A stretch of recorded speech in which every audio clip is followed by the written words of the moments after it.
Hey everybody, Kurt Zepp here. Well, today I would like to do a video on my new Askar FRA Pro 300 f5.0 Apo.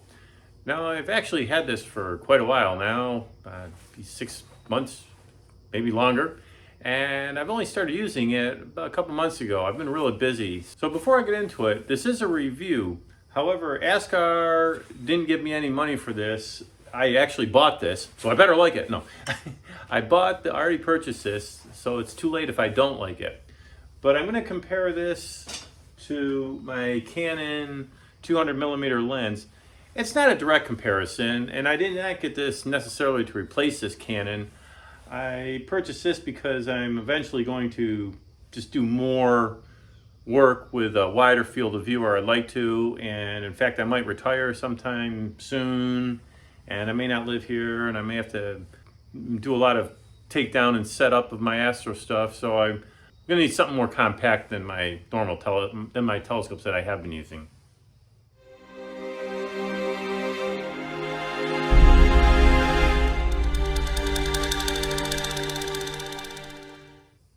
Okay, let's get into the telescope itself.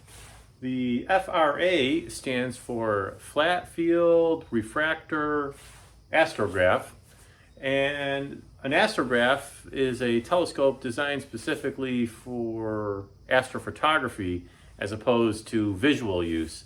Visual use telescopes you can use for astrophotography. I've done it for years, but what you have to do with that is you have to add another piece of glass on here. They call that a field flattener, so you get a nice flat field of the image that you're taking. This has it already built in, so there is some advantages to that. The Pro on here, that refers to it's 5.0 f ratio. Now these Askar telescopes, the other ones that don't have Pro, they are 5.6, so they're not as fast as this one. And that 0.6 is a big deal when you're talking about trying to collect data to make an image. So one way to think about it would be a 3-minute exposure at f5.0 would be equivalent to a 4-minute exposure at f5.6. So right now it's sitting on my Atlas Pro and it's a bit overkill. I hope to have a different mount that I will use on a more permanent basis, but right now this is working fine. So I'm going to show you this telescope, bare bones, what it comes with. Right now you can see it, I have a whole bunch of stuff connected up to it. I have my Pegasus Pocket Power Box. I don't need the power box because I have an ASI Air running everything, but I have found that if I don't use the power box for some reason, sometimes I'll have these connection issues. And I know I don't need it, but I use it anyways because all my setups, as a matter of fact, all 3 of my setups, I have 2 other setups, and all of them have a power box on it, even though I don't need one. It's just something I do. It's sort of like a rabbit's foot. If I use it, everything works fine.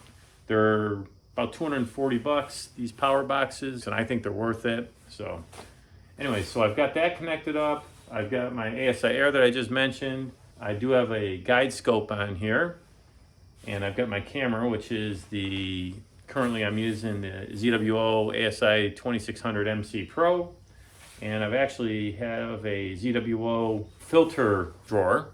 And inside that filter drawer, I'm currently using the IDAS NBZ dual band filter.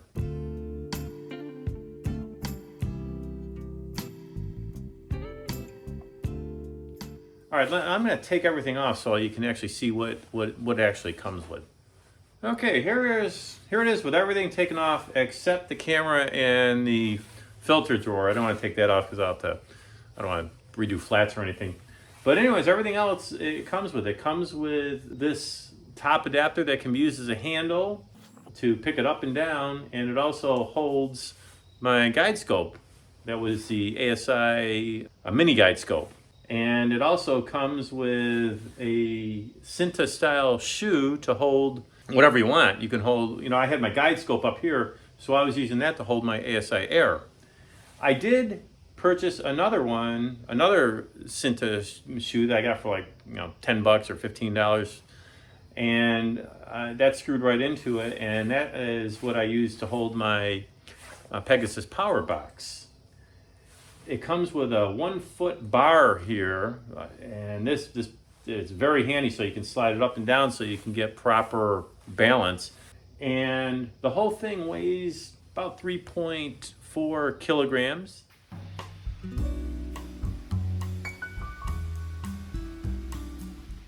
It comes with this slide cover, and it slides up and down real nicely, and it also has a nice little screw so you can lock it in place. It also comes with a rotator, so if you want to rotate the field right here, just turn that and you can reorient without having to loosen the clamp that holds the telescope in place. You can actually just do this, and it works great. It has a screw on the bottom down here for the fine adjustment, and it's got a 2.5-inch rack and pinion adjustment with a 10-to-1 fine adjustment on this side. Okay, so what are some of the differences between using this and my Canon 200mm lens? Well, one of the big differences is the focuser. As I said, this is the 2.5-inch rack and pinion style focuser. The camera lens has this more traditional helical focuser. So this, in my opinion, is much better. And of course, with a camera lens, you have to somehow rig up your own way of attaching all this other stuff that comes naturally with this Askar astrograph. Okay, another advantage of using this over a camera lens is if you're going to connect up an automatic focuser, this you'd have to have some sort of a pulley system in order to connect it up to a camera lens. Whereas this, you can just connect it up like you normally would. On the bottom of this, where this knob is, you just take this screw out, and you can bolt your EAF or whatever focuser you have directly to the focuser knob like you normally would with these types of telescopes. Now you might be wondering, why am I comparing it to the Canon lens? Well, that's what I have. Another comparison to this thing might be one of those RedCats. And actually, Nico Carver did a review last year where he compared this very scope to a RedCat 51. And right after I bought this thing, sure enough, William Optics came out with a RedCat 61, which is a direct comparison to this. It's probably the same scope. Who knows, they may have made it the same place in China or whatever, but I don't know if it's the same exact scope, but it's real close. It's a 61mm, 300 aperture, 300mm focal length, so it seems like the same scope to me. That, of course, is a little bit more money, though. This one is $949, and that RedCat is $1,600. So what do you get for the RedCat? I believe you get a carrying case, which you don't with this scope. You get a box that you can make into a carrying case. Here, I've got it. So it comes with a cardboard box, but I happen to find a little freezer container that cardboard box fits into. So there's that. But the RedCat actually comes with its own carrying case when you purchase it. And the RedCat comes with a built-in button-off mask into the lens cap, whereas this just comes into your standard aluminum thing. I think it would be good if Askar would come out with a button-off mask built into the cap like William Optics does.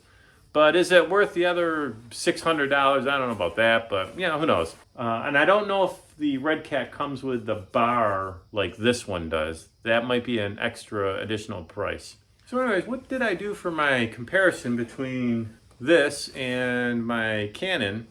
Well, I connected the Canon up to this camera without any filter in there, and I just imaged a star field last month when the moon was out, so it was a good night to play around like that. Wasn't a great night to do any imaging, of course, but I had it set up, everything set up on this very mount, and I took 5 90-second images. I quickly as fast as I could, I took everything off the Canon lens and I connected everything back up to the Askar here and repeated it on the same area. And again, took 5 90-second images. You know, it wasn't exactly the same, but it was, you know, it was pretty close. I think it was within a half hour. I subsequently did a couple other images with this thing alone, and I'll show you some of my results of that as well. So anyways, let's go take a look. Well, hello folks, I'm back. So these are both of my images. This is the Canon and this is the Askar, and again, both of these are 5 90-second exposures and they've been stacked. Now, the first thing you're going to notice if you look at both of these images, they're not quite the same field of view. The Canon is a larger field of view, and that makes some sense because it's a 200 millimeter focal length, whereas the Askar is 300 millimeters of focal length. The other thing that you can see right off the bat is the vignetting on the Canon, whereas the Askar, it really doesn't seem like there is vignetting or much vignetting at all. The other thing you'll notice, there is a lot of grading here, and that's because the moon was out, so that's not surprising. However, this vignetting can be taken care of if you calibrate frames. Now, I take flats, and that ordinarily would get rid of most of this vignetting. And now let's see what happens when I show you the images that have been calibrated with flat frames. Here's the Askar, and it looks a little bit better. It's a little smoother all the way across the screen from before. And let's see what happened with this Canon. And that's much better. Now, it's not perfect, and it's not perfect for a very good reason, and that's because of my own fault. Well, I didn't take the proper flat frames, and if you've been following me for any length of time, you'll know that I had a severe camera issue. I had the dreaded ASI grease leak on my beloved ASI 2600 MC, and I had to send it back, and they sent me a new camera. But in between then, that's when I got the Askar, and I haven't used my Canon lens. This is the first time I've used it when I did this test, so I didn't have any flat frames. So what I did is I used flat frames from the old camera, so they're not quite matched up. But they did an okay job if you look at it. It smoothed it somewhat. If this was a properly calibrated flat frames, it would be just as smooth as this one is over here. Okay, what I did next to make it even flatter is I did dynamic background extraction. And here's the Askar, and it looks pretty good right now. With this one, the Canon, it looks better. It looks a lot better, but yeah, I'd have a lot more work to do on it. But for this test, it's really not going to matter too much because I'm really going to look at the stars. I'm going to zoom into the stars, so this will be okay for the test. Okay, now one thing we can say about both images, both sets of stars, and they both look pretty good, I think. But let's do a little bit closer analysis, and I'm going to use this powerful tool called under image analysis. It's the aberration inspector, and what it does, it makes a crop of the center as well as the outside edges. So I did that for both images, and I'll compare them right now. Okay, so here's the Canon, and here's the Askar in the center. They both look pretty good. All the stars in both images look pretty good to me. I am seeing a little halo-ish stuff around the image in the Canon, and the Askar looks pretty good, I think. Let's take a look at the edges. That's where you really see stuff. And the Askar looks pretty good, I think. This right here, you see that blue thing, that's a hot pixel. I did not take darks with this thing, so there might be hot pixels scattered throughout. What else can we see? The stars look fairly rounded on this corner, although I am seeing a slight chromatic aberration, so it's a little redder around the outside, away from the center, and it's a little bluer in here. But the stars look pretty good in this corner. Over here on the Canon, again, I'm seeing this halo around the whole thing.